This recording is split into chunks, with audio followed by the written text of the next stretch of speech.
Spécialiste en matière d'audio-vidéo domotique, Maison Adam est fière de vous présenter les tendances du milieu électronique.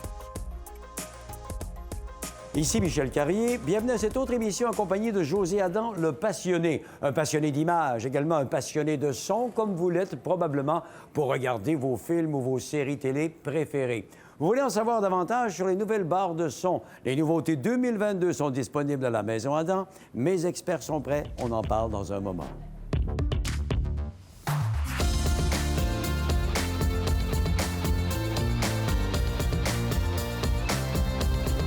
Maison Adam.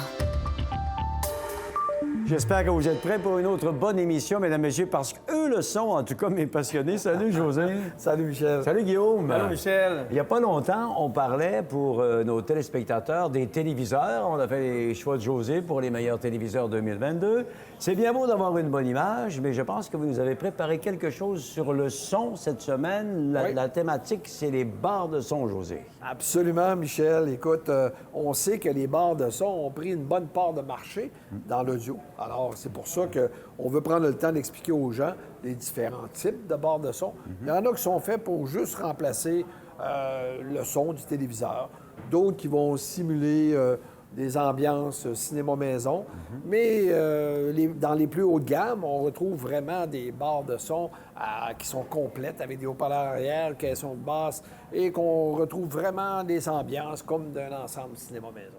Est-ce qu'il est vrai de penser, José, que les barres de son d'aujourd'hui ont complètement remplacé les systèmes traditionnels, là, amplificateurs et caisses de son répartis un petit peu partout, là? Bien, écoute, quand on parle des systèmes d'entrée de gamme qui sont justement en bas de 1500 $, oui, il y a certains ensembles qui ont été remplacés par des barres de son qui sont plus performants, bien, qui offrent une très bonne performance aujourd'hui. Mais quand on parle d'un ensemble cinéma-maison avec un amplificateur, 5 haut-parleurs ou 7 haut-parleurs et le caisson de basse, quand on est dans le milieu de gamme ou dans le haut de gamme, donc on est dans les 3000 $ et plus, bien, écoute, honnêtement, non, là, c'est pas... On ne remplace pas ça avec les barres de son actuelles. Par contre, on a aussi des gens qui ont voulu avoir ces systèmes-là pour aller chercher la justesse des effets, la précision aussi, puis la justesse pour les instruments de musique et la musique qu'on peut retrouver dans les films et naturellement la profondeur de son. Donc, tu sais, il ne faut pas oublier une chose, les barres de son ont des grands avantages, comme entre autres celle d'épurer les pièces. Oui, alors, quand on vise ça au départ, bien là, on a un gros avantage du côté des barres de son. Puis il reste qu'elles sont simples à utiliser aujourd'hui, encore plus qu'avant, et dépourvues bien souvent de filage. Donc, toutes ces grandes compagnies-là qui ont mis beaucoup de recherche et de développement, que je pense à Samsung, à LG, à Sony, à Sonos aussi, à Bose, toutes ces compagnies-là ont réussi à apporter justement des barres de son qui se démarquent, des barres de son qui viennent prendre une bonne part de marché parce qu'ils ont mis de la recherche et du développement. Puis c'est là qu'on en est rendu aujourd'hui. Ça veut dire qu'on a de nombreux produits à présenter. On a déjà parlé des barres de son à ces émissions en ta compagnie, mais maintenant, nous sommes dans les nouveautés 2022, José. Et par quoi on commence? Ah, écoute, je serais porté à dire que je commencerai avec la compagnie Samsung. OK. Tu sais, cette compagnie, justement, dans les dernières années, a pris des bonnes parts de marché parce qu'ils ont acheté la compagnie Harman en 2016. Et ça, par la suite, ils ont développé justement un studio qui est en Californie, où des ingénieurs testent des nouvelles technologies et aussi qui travaillent justement à perfectionner les résultats, les ambiances, la précision qu'on peut retrouver avec les barres de son d'aujourd'hui de Samsung. L'autre innovation, c'est qu'ils développent des technologies qui sont uniques à eux. Oh. Et je vais laisser Guillaume prendre le temps d'en expliquer deux. Oui, la première technologie, elle s'appelle Q-Symphony. Ça fait déjà quelques années que Samsung l'a intégrée. Donc, c'est intéressant, c'est que lorsqu'on relie un téléviseur Samsung à une barre de son Samsung, bien, le téléviseur, plutôt que de mettre ses haut-parleurs à off, il les conserve, et pas pour jouer le son des voix, mais vraiment reproduire les effets. Ce qui est intéressant avec Q-Symphony, c'est que c'est un mode qui s'active et qui se désactive très facilement dans les menus Samsung. Puis on entend bien la différence lorsqu'il est activé, désactivé, vraiment. Lorsqu'il est activé, on voit l'image sonore, le champ sonore est élargi. L'autre nouveauté, elle est nouvelle cette fois-ci, c'est que maintenant, entre un téléviseur Samsung 2022 et une barre de son Samsung 2022, le câble HDMI ou optique n'est plus nécessaire entre les deux appareils. Donc, on a vraiment une absence complète de fil. Et malgré ça, on conserve la qualité sonore Dolby Atmos.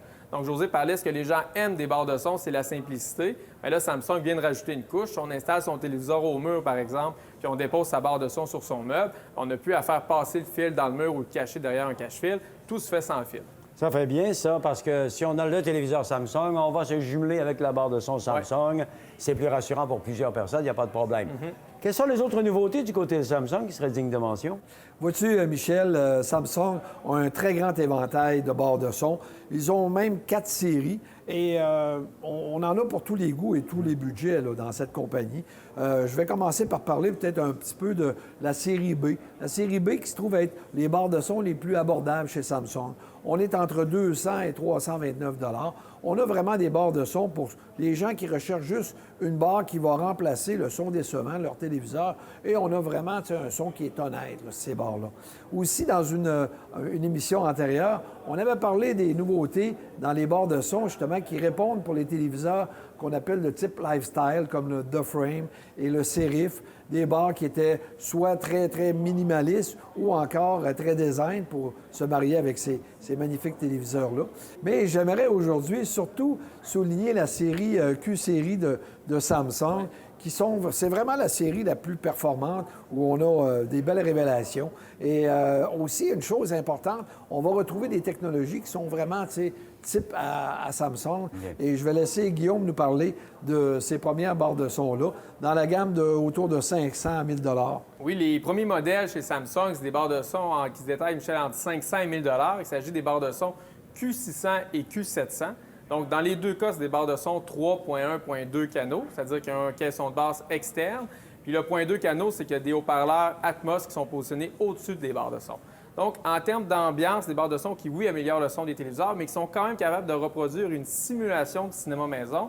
Puis d'ailleurs, dans cette gamme de prix-là, c'est dans les barres de son qui font très, très bien pour le prix demandé. Le modèle 700 n'est pas beaucoup plus dispendieux que le modèle 600. Où il va se démarquer, c'est que c'est une barre de son qui va rechercher un petit peu plus de détails dans le son, surtout au niveau des hautes fréquences et surtout la compatibilité Wi-Fi. Donc, avec la HWQ700, si on a un appareil Apple, par exemple, on peut écouter sa musique via AirPlay 2. Si on a un système Android avec une commande vocale avec Google ou même Alexa, bien, la barre de son Q700 est compatible avec les commandes vocales, contrairement au modèle 600. Et pour suivre cette série-là, on se trouve à avoir la Q800B, qui est une barre pas mal similaire physiquement au Q600 et Q700. Par contre, on a beaucoup plus de richesse dans les ambiances et je vais laisser Guillaume nous en dire plus à ce sujet. Oui, en fait, ce qui explique ça, le fait qu'on a plus de richesse dans les ambiances, c'est que sur le modèle 800, Samsung a ajouté des haut-parleurs latéraux qui permettent vraiment d'étendre le champ sonore. Donc, ça donne l'impression quand on écoute un film que les effets cinéma sont moins comme dans un gros bloc, mais qui se détachent mieux les uns des autres. Donc, on a une meilleure ambiance cinéma, ou du moins plus réaliste. Il y a aussi le caisson de basse qui est supérieur, il est plus puissant. Et plus puissant pour un caisson de basse, ça veut dire qu'à bas volume, les basses, on les entend mieux que sur le modèle 600 ou 700, où des fois, si on veut rechercher vraiment une basse qui a de l'impact, bien, ça oblige à monter le son de la barre de son, ce qui n'est pas nécessairement le cas avec la série 800. Je retiens donc que pour un budget pour moins de 1 000 $, je peux avoir une barre de son qui va simuler le cinéma maison, qui va me donner un excellent rendement. Je retiens également, José, que tu parlais de Samsung est une compagnie qui pouvait rivaliser avec les grandes marques audio dans certains produits. Ça, c'est intéressant aussi, là. Oui, absolument. Dans cette même série, la Q-série, on se trouve à avoir des modèles qui sont plus complets, si tu veux, en ensemble cinéma-maison. Donc, on va être dans les gammes de prix entre 1 000 et 2 000 $ par contre. Mais je veux juste penser à la Q910B, la Q930 et la Q990B, qui sont 3 barres de son très, très complètes pour donner des ambiances cinéma-maison. Si je pars juste avec la Q910, on a un ensemble qui ressemble quand même physiquement aussi à la Q800. Par contre, on se trouve à avoir plus de haut-parleurs latéraux. Donc, 4 haut-parleurs latéraux sont ajoutés pour donner une ambiance beaucoup plus large. Et on rajoute 2 haut-parleurs à l'arrière pour donner des ambiances. Donc, c'est définitivement plus complet que la Q800 qu'on a parlé tout à l'heure. Pour ce qui est de la Q930, on ajoute 2 haut-parleurs sur le dessus des caissons arrière pour donner l'ambiance Atmos à l'arrière. Mais je dirais que vraiment, celle qui se démarque, parce que c'est vraiment une barre hors de l'ordinaire. La Q990, vraiment, Samsung ont mis le paquet. Je vais laisser Guillaume en parler. Oui, vraiment, le modèle HW990B de Samsung, c'est leur gros modèle cette année pour concurrencer les références dans le marché. C'est une barre de son qui est plus volumineuse que celle que José vient de parler, donc c'est signe qu'il y a plus d'espace réservé aux amplificateurs, plus d'espace réservé pour les haut-parleurs aussi. Donc on sent c'est une barre qui a plus de puissance, plus de profondeur. Au niveau du détail aussi, c'est plus facile pour elle d'aller rechercher beaucoup de détails. Ce qui la distingue aussi, c'est ses haut-parleurs arrière qui sont multidirectionnels. Parce que le problème, Michel, souvent dans les barres de son, cinéma maison avec haut-parleurs arrière, c'est que c'est des haut-parleurs qui sont très directionnels. Donc, lorsqu'on installe ça dans un salon, sur une aire ouverte, c'est pas toujours facile de les positionner parfaitement. Donc, ce qui arrive, c'est que souvent, les haut-parleurs arrière, les effets, on les entend pas.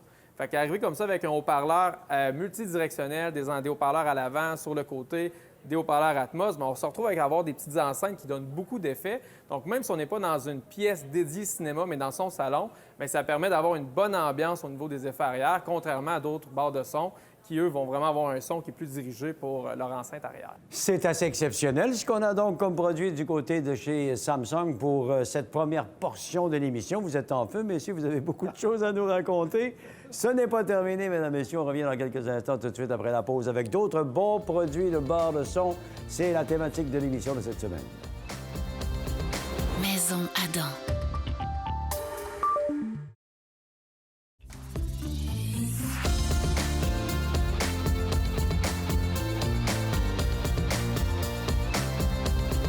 Maison Adam.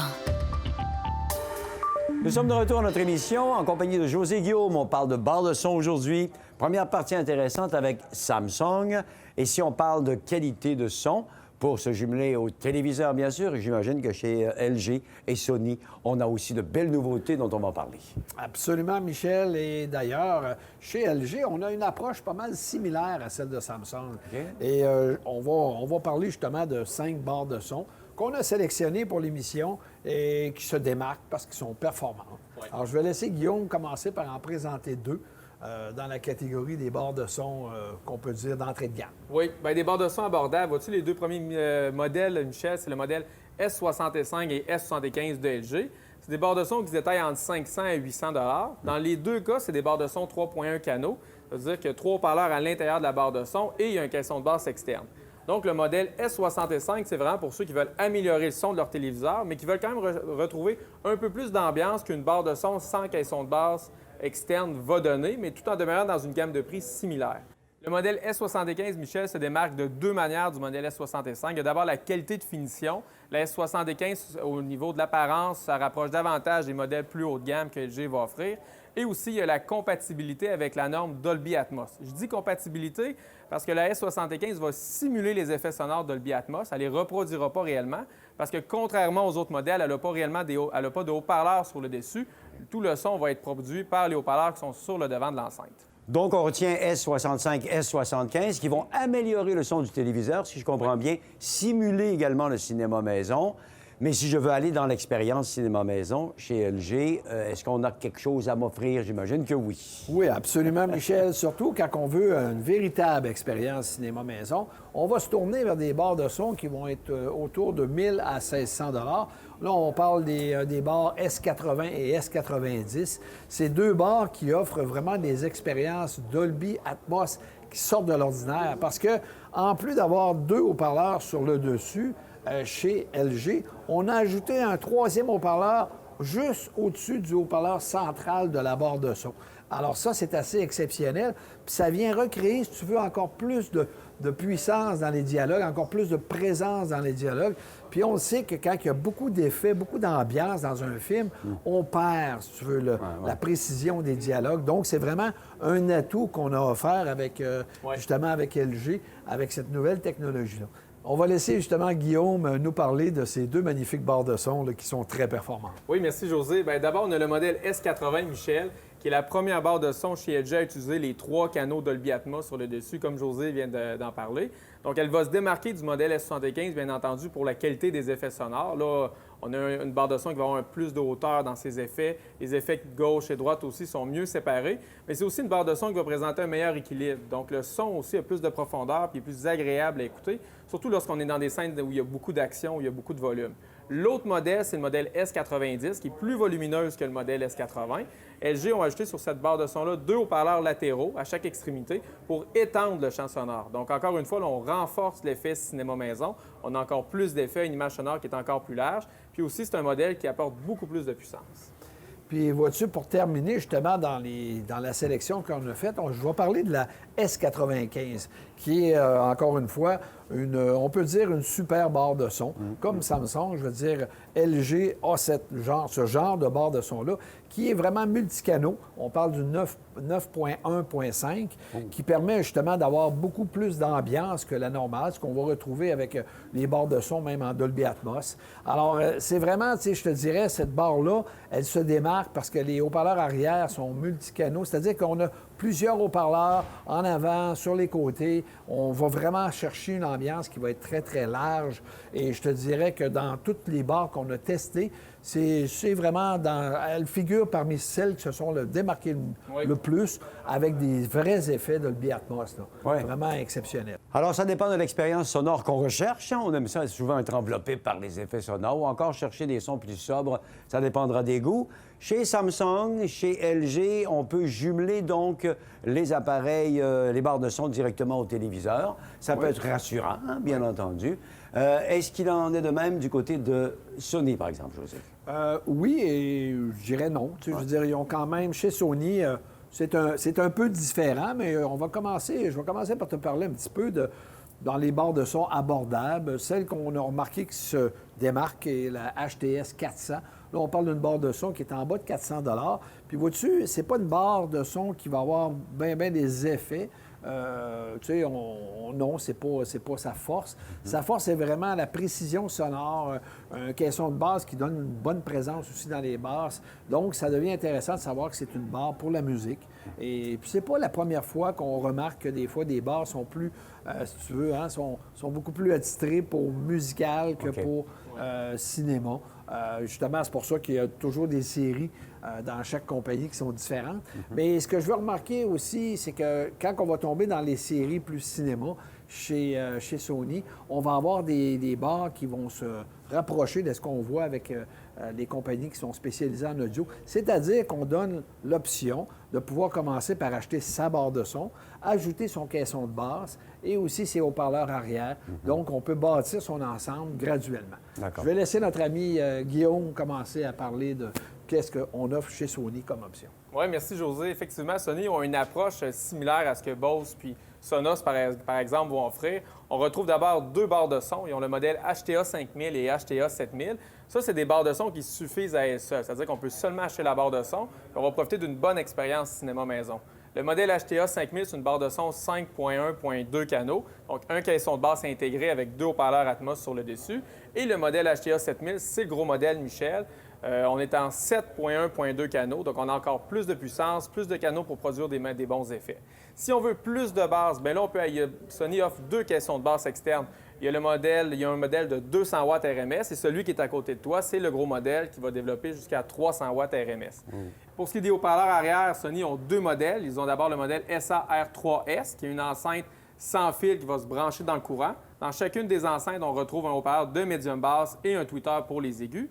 Et le modèle le plus intéressant, c'est le S5WS. Donc, lui, ce qui est particulier, c'est que c'est un haut-parleur multidirectionnel pour ce qui est des effets, similaire un peu à ce que LG et Samsung vont offrir dans leur modèle haut de gamme.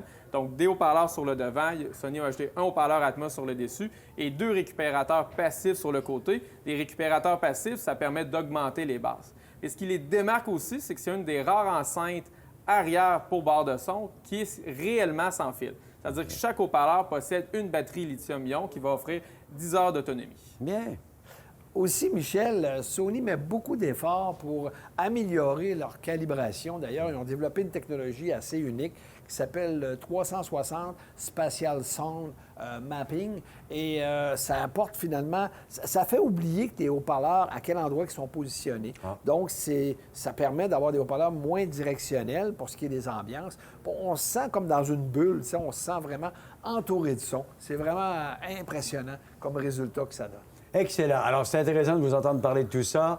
Du côté de Samsung, LG, Sony, On a d'excellents produits et pour tous les budgets également, c'est ça qu'on retient. Exact. On va s'arrêter pour une pause, messieurs, on prend notre souffle et on revient dans quelques instants pour parler des autres fabricants de barres de son. Il y en a d'autres également sur le marché. Oui, On va absolument. revenir avec ça dans quelques minutes. Maison Adam.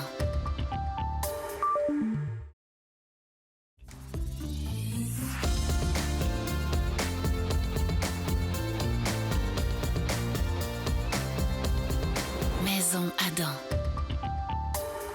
Nous sommes de retour à l'émission en compagnie de José Guillaume sur les barres de son. Et au cours de cette dernière portion d'émission, messieurs, je pense qu'on va s'arrêter sur les compagnies qui sont entièrement dédiées à l'audio, des compagnies Oui. spécialisées. De quelle façon ils se distinguent, José? Ah, ben écoute, il y a quand même 3 points principaux là, qui distinguent ces compagnies-là en audio. On va parler d'équilibre sonore. Tu sais, vraiment, ils mettent beaucoup d'emphase sur ce détail-là. Aussi, la profondeur du son. Tu sais, veut pas, on parle de compagnies qui ont plusieurs décennies d'expérience. Ouais. Puis, veut pas, il se trouve, tu sais, qu'ils prennent le temps de faire tous ces ajustements-là. Donc, des compagnies comme Denon, Bose, Sonos, Bowers & Wilkins, vraiment vont prendre, si tu veux, plusieurs années au lieu de dire on remplace notre barre immédiatement l'année suivante. Eux, ça va prendre 2 à 3 ans qu'ils vont faire avec la même barre pour prendre le temps de vraiment perfectionner qu'est-ce qu'ils vont avoir de nouveautés et naturellement perfectionner au niveau du rapport musical et aussi cinéma. Donc, c'est pas juste des bars qui vont donner des ambiances, c'est des bars aussi qui vont donner un très bon son pour l'écoute musicale. Là, D'accord. alors, je vais laisser notre ami Guillaume nous parler justement des nouveautés avec Denon et Sonos. Oui, donc, Michel, 2 nouveautés aujourd'hui pour Denon et Sonos. Chez Denon, on a la barre de son Home SB 550 qui est intéressante parce que, bon, c'est au niveau du format, c'est une barre de son qui est compacte comparativement à ce que Bose et Sonos offrent avec leur barre de son haut de gamme. C'est pas une barre de son qui va briller pour l'étendue de ses effets sonores, malgré le fait qu'elle soit quand même compatible Dolby Atmos en simulation. Mais c'est une barre de son vraiment qui est intéressante pour sa qualité sonore musicale. Quelqu'un qui veut un son qui est riche, qui a une belle profondeur, puis qui n'a pas des aigus trop scintillants, c'est une barre de son qui est très intéressante pour ça, le modèle Home SB 550. Et Sonos ont une nouvelle barre de son qui va s'ajouter au modèle Arc, qui est leur modèle haut de gamme. Ils ont le modèle Beam, qui est un peu moins performant que la Arc. Et ils ont sorti la Sonos Ray, c'est une barre de son très compacte, qui est conçue pour Sonos pour améliorer le son d'un téléviseur, davantage que pour reproduire des effets cinéma maison. C'est pas une barre de son qui a la connectivité Bluetooth, comme beaucoup de barres de son dans cette gamme de prix-là, mais elle a la compatibilité Wi-Fi pour faire du partage musical avec d'autres haut-parleurs Sonos. Ça, dans la gamme de prix qu'elle est offerte, la Ray aux alentours de 350 $, c'est pratiquement unique. Autre nouveauté aussi chez Sonos, c'est un nouveau sub qui va s'appeler le sub Mini. Sonos offre leur sub depuis plusieurs années. Il est très performant. Le sub Mini va reprendre le concept, mais en version beaucoup plus compacte, comme son nom dit. C'est un sub qui fait à peu près 12 pouces de haut par 9 pouces de diamètre. Et il est conçu avec 2 haut-parleurs qui se font face pour produire les basses. Donc, c'est un caisson de basse qui va pouvoir s'adapter à la Sonos Ray et à la Sonos Beam, tout en étant moins cher que leur sub classique. Bien. Alors, si on remarque dans les détails que tu nous mentionnes, Guillaume, ces compagnies-là spécialisées dans le son vont chercher des nouvelles technologies, des nouvelles façons de faire, des matériaux qui sont plus susceptibles d'être performants. C'est comme ça que ça se distingue. C'est ça que j'ai Oui, compris. absolument, Michel, parce que, tu sais, c'est un autre milieu, celui de l'audio comparativement à la vidéo. Tu sais, c'est pas un milieu qui va aussi vite que la télévision, la vidéo, etc. Alors, puis ces compagnies-là, ces manufacturiers-là, justement, vont choisir des éléments qui vont faire que leur produit va être plus fiable, plus durable, tu sais, de meilleure qualité à ce niveau-là. Puis, il offre aussi des avantages. Je prends un exemple. On est capable de bâtir son écosystème avec, tu sais, avec une barre de son. Donc, c'est-à-dire qu'on peut rajouter des composantes du même manufacturier pour justement avoir du son dans d'autres pièces de la maison. Fait que c'est tous des avantages qu'on va retrouver avec les produits justement comme Sonos, Bose, Bowers & Wilkins et Denon. Oui, puis il y a également Sennheiser, qui est une compagnie d'audio qui est très intéressante, qui sont lancés il y a 3 ans dans le monde des barres de son, Michel, avec un gros lancement. C'est la barre de son qui s'appelle la Ambeo, qui est encore aujourd'hui considérée comme l'une des meilleures barres de son pour reproduire des effets cinéma Atmos, écouter de la musique. Mais le souci avec l'Ambeo, c'est son format, c'est que la barre Ambeo, elle est tellement grosse que son installation est difficile dans la plupart des environnements où on est dans un salon air ouverte, par exemple. Donc, Sennheiser, cette année, ils viennent tout juste de lancer le modèle remplaçant de l'Ambeo. Elle s'appelle la Ambeo Plus. Donc là, ce qui est intéressant, c'est que c'est une barre de son dans son format qui est beaucoup plus compact. Donc, il peut facilement se poser devant un téléviseur ou au mur sous un téléviseur. Mais c'est une barre de son qui garde à l'esprit c'est quoi la qualité sonore que Sennheiser a voulu offrir avec l'Ambeo. Si on regarde un peu la barre de son déconstruite, comment Sennheiser la présente, c'est intéressant. On voit que les haut-parleurs d'aigus qui vont composer sur cette barre de son-là sont tous en aluminium. Les aimants aussi qui sont placés derrière les enceintes sont tous volumineux. Signe que c'est une barre de son où Sennheiser a mis beaucoup d'efforts pour aller rechercher un son qui a de la profondeur et beaucoup de netteté pour le cinéma maison. La configuration de la Ambeo Plus est 7.1.4. Donc, il y a 7 haut-parleurs sur la façade, des haut-parleurs sur le dessus pour les effets Atmos et un caisson de basse intégré. Donc, puis Sennheiser a également un système de calibration acoustique pour que cette Ambeo Plus-là puisse adapter son son vraiment en fonction de notre environnement. Si on veut plus de performance dans les basses, Sennheiser va aussi lancer un nouveau caisson de basse scellé de 350 watts qui est sans fil. Mais ce qui est intéressant avec Sennheiser, c'est que si on a déjà son propre caisson de basse à la maison, on peut le récupérer. On n'est pas obligé absolument d'acheter le caisson de basse de Sennheiser. Si on a déjà un ensemble avec des gros parleurs qu'on veut de quoi de plus compact, l'Ambeo Plus, c'est une bonne solution, puis on peut conserver son caisson de basse. Puis là, on a vraiment une solution complète. Puis du côté de Bowers & Wilkins, on a comme choisi d'avoir le meilleur des deux mondes. C'est-à-dire qu'on a une barre de son spécialisée pour l'écoute musicale qui s'appelle la formation bar. Quand on y ajoute la formation sub, vraiment, la qualité sonore est remarquable. Puis je dirais que c'est une rareté, là, justement, avec des barres de son. On sait que la Ambeo, que tu viens de parler, en est une qui est très précise, mais je dirais que la formation bar, elle est tout autant à ce niveau-là. Puis, on a sorti chez Bowers & Wilkins cette année une nouvelle barre de son justement dédiée aux amateurs de cinéma. Donc, c'est la Panorama 3 qui va donner des ambiances vraiment très larges et aussi en Dolby Atmos très impressionnantes. Donc, ces deux barres de son, d'un côté, la formation bar qui répond à ceux qui veulent avoir une barre de son, oui, pour écouter la télévision, mais aussi pour avoir une belle qualité sonore musicale, et notre Panorama 3 qui va servir pour l'écoute de films. Excellent. Oui, puis enfin, Michel, bien évidemment, il y a Bose qui ont deux bonnes barres de son qui ont sorti il y a 2 ans, qui est la Soundbar 300, conçue pour améliorer le son du téléviseur. Ils ont leur modèle haut de gamme Soundbar 900 qui est très populaire, surtout si on ajoute son caisson de basse module 700. Ça, c'est vraiment l'une des meilleures solutions en cinéma maison dans la formule barre de son. Mais Bose, on ne l'a pas encore reçu au moment d'enregistrer, mais ils vont lancer prochainement une Soundbar 600.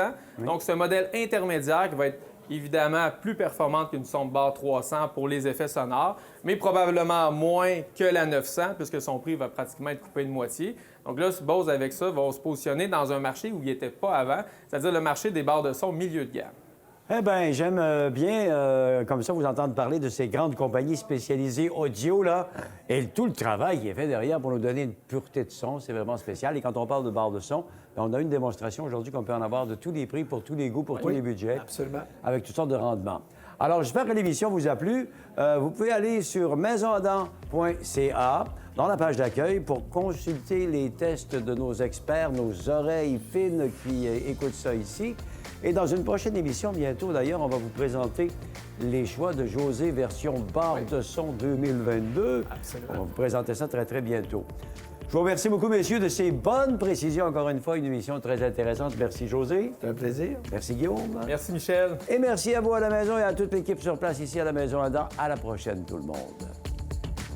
Les choix de José sont le fruit d'un travail d'équipe à sélectionner les meilleurs rapports qualité-prix de l'industrie, et ce dans le but de guider la clientèle vers les meilleurs achats. Visitez maisonadam.ca et faites votre propre choix.